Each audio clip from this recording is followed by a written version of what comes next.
Assalamualaikum warahmatullahi wabarakatuh. Perkenalkan, nama saya Cindy Rahmawati dari kelas 6C Manajemen. Baiklah, di sini saya akan menjelaskan mengenai kegiatan ekonomi. Nah, apa saja sih kegiatan ekonomi itu? Mari kita simak yuk. Baiklah, saya akan menjelaskan materi tentang kegiatan ekonomi dan pelaku kegiatan ekonomi. Teman-teman, dalam kehidupan sehari-hari kita tidak lepas dengan yang namanya kegiatan ekonomi. Namun, apakah kalian tahu apa yang dimaksud dengan kegiatan ekonomi?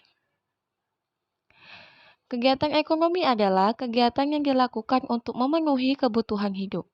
Tujuan dari kegiatan ekonomi itu sendiri adalah sebagai sarana pemenuhan kebutuhan dan menghasilkan keuntungan bagi manusia. Manusia mengenal kegiatan ekonomi sebagai kegiatan produksi, distribusi, dan juga konsumsi. Yang pertama, kegiatan produksi. Kegiatan produksi adalah satu kata yang bakalan sering kita temui dalam ekonomi ini. Terus, apa sih produksi itu? Apakah ada yang tahu? Ya, di sini produksi itu diartikan sebagai kegiatan menghasilkan suatu barang atau jasa untuk memenuhi kebutuhan manusia. Jadi, tanpa adanya kegiatan produksi, tidak akan ada yang namanya konsumsi. Karena jika ingin mengkonsumsi, ya harus diproduksi dulu. Nah, di sini kegiatan produksi adalah kegiatan menghasilkan suatu barang atau jasa. Contohnya apa? Contohnya misalkan dalam industri makanan itu ada produksi tempe. Produksi tahu itu kan mereka menghasilkan suatu barang atau jasa untuk memenuhi kebutuhan manusia. Nah, itu adalah definisi yang pertama. Yang selanjutnya, produksi juga dapat diartikan sebagai kegiatan untuk menambah kegunaan suatu barang atau jasa. Contohnya gimana? Contohnya itu seperti misalkan dari kayu gelondongan. Kayu gelondongan kalau bentuknya kayu ya udah cuman jadi kayu aja. Nilai gunanya juga terbatas. Sedangkan jika kayu tersebut diolah itu bisa jadi barang yang lebih misalkan jadi lemari, kursi, dan lain sebagainya. Nah, jadi peran produksi di situ adalah menambah kegunaan dari barang dan jasa tersebut untuk bisa digunakan dengan nilai guna yang lebih. Jadi, dari kayu gelondongan yang fungsinya hanya satu atau dua menjadi barang lain. Pihak yang melakukan produksi itu disebut dengan produsen. Nah, selanjutnya kita akan membahas tentang tujuan produksi. Apa aja sih tujuan produksi itu? Yang pertama, menghasilkan barang dan jasa yang dibutuhkan manusia. Yang kedua, mengolah sumber daya. Ketiga, memperoleh keuntungan. Dan yang terakhir, meningkatkan kegunaan barang. Lalu, faktor-faktor apa saja produksi itu? Yang pertama, faktor produksi tanah atau sumber daya alam.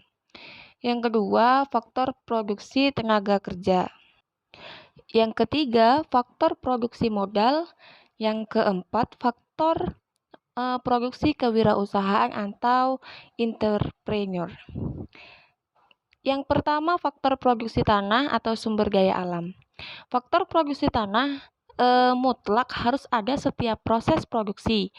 Nah, faktor produksi tanah adalah segala sesuatu yang berasal dari atau disediakan oleh alam sebagai ciptaan Tuhan. Dengan kata lain, faktor produksi adalah tanah adalah sumber asli yang bukan berasal dari kegiatan manusia seperti tanah, air, tenaga air, ikan, baik di sungai, danau, maupun dari lautan. Iklim, cuaca, curah hujan, arah angin, tenaga alam, atau tenaga penumbuh misalnya pertanian, perikanan, bahan tambang, bebatuan, kayu, dan binatang ternak dan bukan ternak. Faktor produksi tanah atau sumber daya alam ini tidak merata keberadaannya di setiap tempat atau daerah. Penyebaran kekayaan alam yang tidak merata ini memengaruhi kehidupan manusia untuk meningkatkan kesejahteraan hidupnya.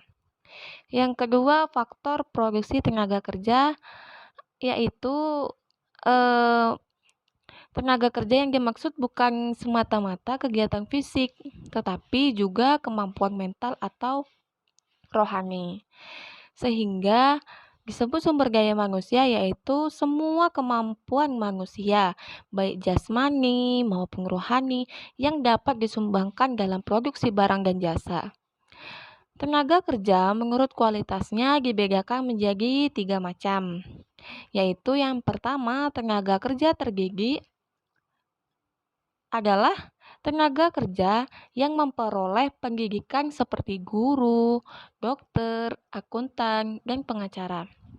Yang kedua, tenaga kerja terlatih.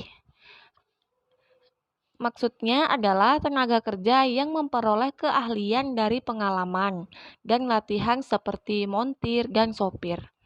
Yang terakhir, tenaga kerja tidak terdidik dan tidak terlatih, yaitu tenaga kerja yang tidak memerlukan pendidikan dan latihan terlebih dahulu, seperti pesuruh dan buruh kasar.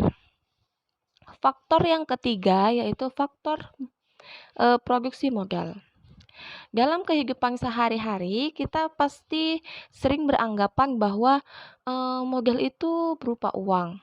Namun, dalam ilmu ekonomi, yang dimaksud dengan modal adalah barang-barang modal yang meliputi semua jenis barang yang dibuat untuk menunjang kegiatan produksi barang-barang lain, termasuk yang menghasilkan jasa, dan modal berupa uang yang tersedia di perusahaan untuk membeli mesin-mesin serta faktor produksi lainnya. Contohnya, seorang tidak dapat menenun kain dengan menggunakan uang, namun uang dapat digunakan untuk mendapatkan mesin tenun itu. Nah, oleh karena itu haruslah dibedakan antara modal uang dengan modal barang-barang. Gitu. Modal uang adalah dana yang digunakan untuk membeli barang-barang modal dan faktor produksi lainnya. Barang modal adalah setiap barang yang akan digunakan dalam kegiatan produksi untuk menghasilkan barang atau jasa lain. Misalnya kayak mesin-mesin, pembangkit tenaga listrik, gedung, jalan raya, gudang, serta peralatan-peralatan lainnya. Nah, kita masuk materi yang selanjutnya yaitu distribusi. Kegiatan distribusi itu adalah kegiatan menyalurkan barang dari pihak produsen kepada konsumen. Tujuannya adalah supaya barang atau jasa yang disalurkan dapat tersebar luas kepada konsumen yang membutuhkannya. Pelaku dalam distribusi disebut dengan distributor.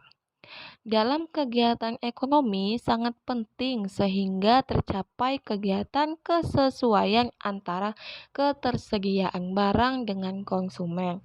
Pelaku distribusi yang menyalurkan barang produksi dari tempat yang jauh ke berbagai agen atau pengecer di pasar atau di toko-toko. Dengan demikian, barang produksi dapat secara luas tersebar di seluruh wilayah. Kegiatan distribusi mencakup pengangkutan barang, pengemasan barang, penjualan, pedagang, pasar dalam bentuk grosir, pembelian dari produsen, penyimpanan di gudang, standarisasi mutu barang.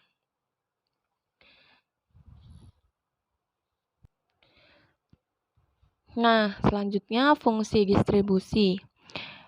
Distribusi sangat dibutuhkan oleh konsumen untuk memperoleh barang-barang yang dihasilkan oleh produsen, apalagi bila produksinya jauh. Kita dapat melihat barang yang tidak dihasilkan di daerah. Kita misalkan, eee, tapi sekarang ada di tempat tinggal kita dengan adanya distribusi ini. Adapun kegiatan yang termasuk fungsi distribusi terbagi secara garis besar menjadi dua. Yang pertama itu fungsi distribusi pokok. Yang kedua, fungsi tambahan. Nah, fungsi distribusi pokok itu adalah tugas-tugas yang harus dilaksanakan. Dalam hal ini, fungsi pokok distribusi meliputi yang pertama, pengangkutan. Pada umumnya, tempat kegiatan produksi berbeda dengan tempat tinggal konsumen. Perbedaan tempat ini harus diatasi dengan kegiatan pengangkutan. Seiring dengan bertambahnya jumlah penduduk dan semakin majunya teknologi, kebutuhan manusia semakin banyak. Hal ini mengakibatkan barang yang disalurkan semakin besar kan, sehingga membutuhkan alat transportasi atau pengangkut.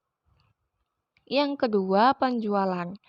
Di dalam pemasaran barang selalu ada kegiatan menjual yang dilakukan oleh produsen. Pengalihan hak dari tangan produsen kepada konsumen yang dapat dilakukan dengan penjualan. Dengan adanya kegiatan ini, maka konsumen dapat menggunakan barang tersebut. Selanjutnya, pembelian. Setiap ada penjualan berarti ada pula kegiatan pembelian. Jika penjualan barang dilakukan oleh produsen, maka pembelian dilakukan oleh orang yang membutuhkan barang tersebut. Yang keempat, penyimpanan. Sebelum barang-barang disalurkan pada konsumen, biasanya disimpan terlebih dahulu dalam menjamin kesinambungan, keselamatan, dan keutuhan barang-barang. Perlu adanya penyimpanan. Contoh, kamu bisa melihat orang tuamu menyimpan padi di lumbung padi. Nah, itu contohnya. Selanjutnya, yang kelima, pembangkuan standar kualitas barang. Dalam setiap transaksi jual beli, banyak penjual maupun pembeli selalu menghendaki adanya ketentuan mutu, jenis dan ukuran barang yang akan diperjualbelikan. Oleh karena itu, perlu adanya pembekuan standar baik jenis, ukuran, maupun kualitas barang yang akan diperjualbelikan tersebut. Pembekuan barang ini dimaksud agar barang yang akan dipasarkan atau disalurkan sesuai dengan harapan. Yang selanjutnya, penanggungan resiko. Dalam mendistribusikan barang, ada kalanya barang tersebut mengalami kerusakan selama pendistribusian kan. Misalnya truk yang mengangkut barang terguling atau tertabrak atau menabrak kendaraan lain.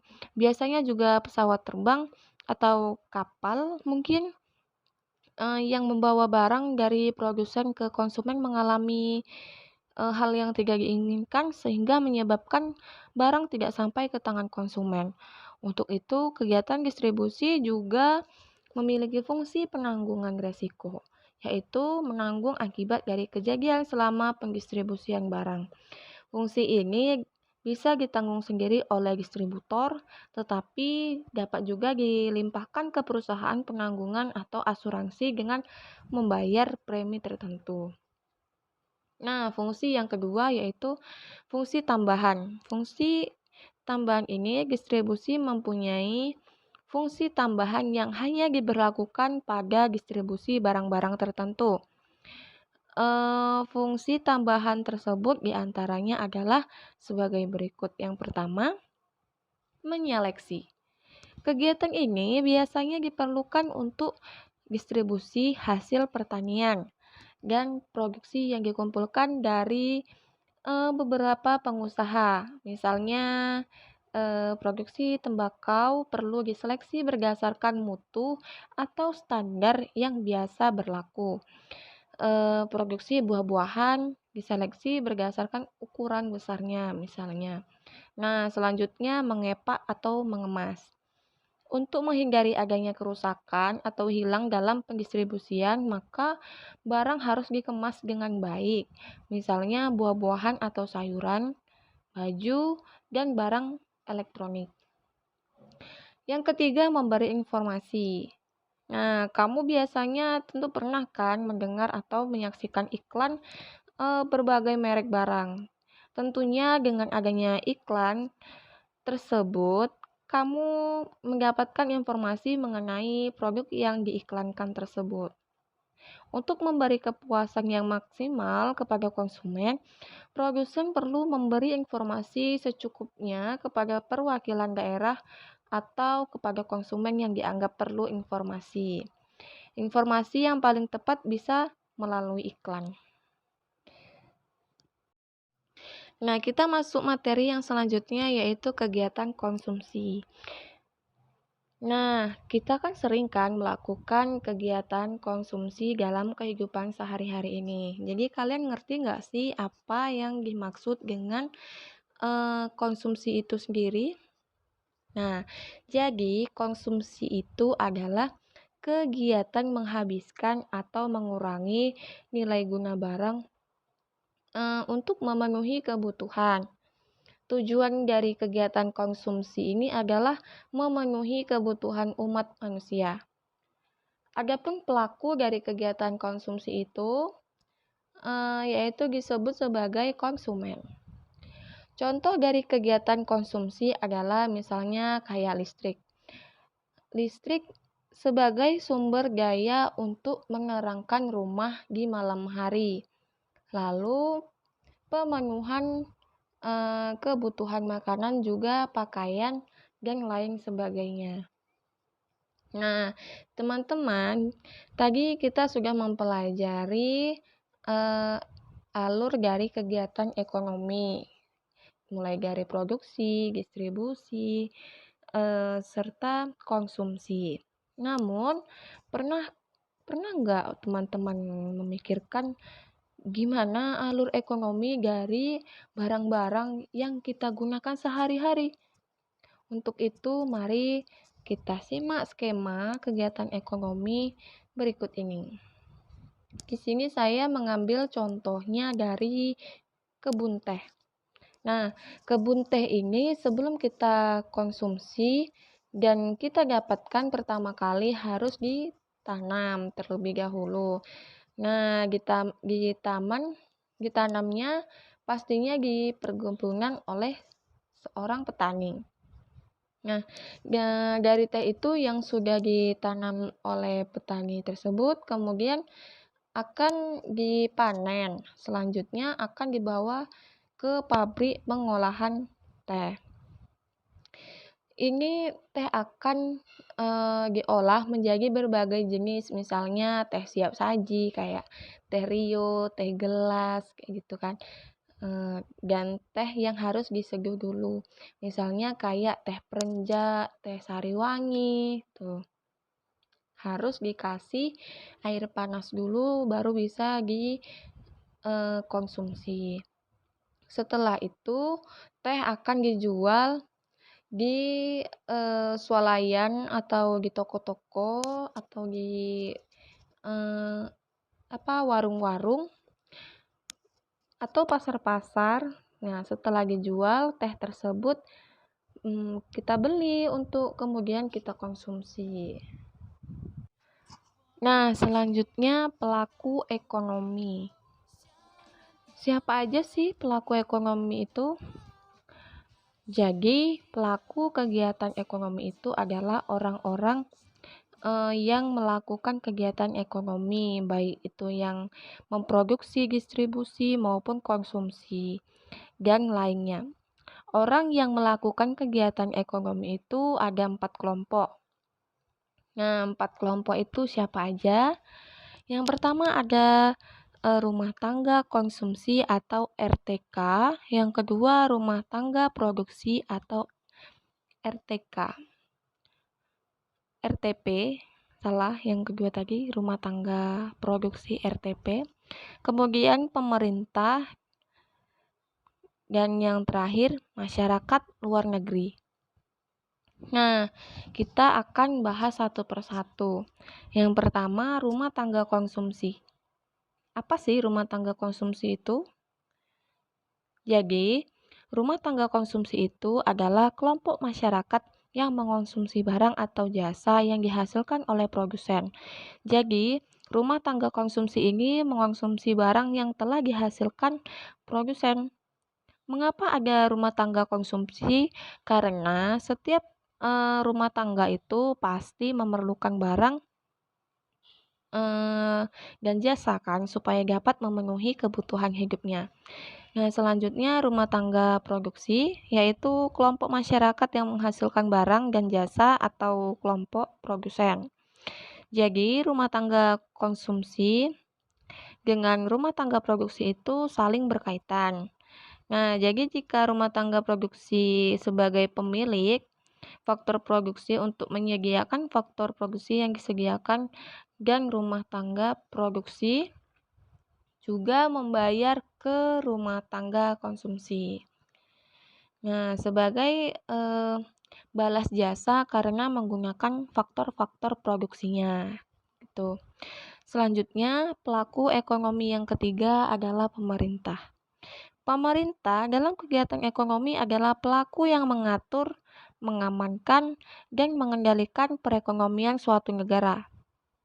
Pemerintah di sini yang mengatur apa saja yang boleh dijual di negaranya. Kemudian yang mengamankan barang-barang jika ada yang nggak sesuai sama ketentuan. Kemudian mengendalikan misalnya barang naik semua nih. Dan itu peran pemerintah agar harga-harga barang yang bisa tetap stabil. Selanjutnya yang terakhir adalah masyarakat luar negeri. Nah, kenapa masyarakat luar negeri di sini termasuk pelaku kegiatan ekonomi suatu negara? Karena masyarakat luar negeri ini berkontribusi dalam menjalankan ekonomi suatu negara. Karena suatu negara itu tidak mungkin melakukan tanpa bantuan negara lain. Jadi ada timbal balik antar negara gitu. Nah, itu tadi penjelasan mengenai kegiatan ekonomi serta penjelasan sedikit mengenai pelaku kegiatan ekonomi.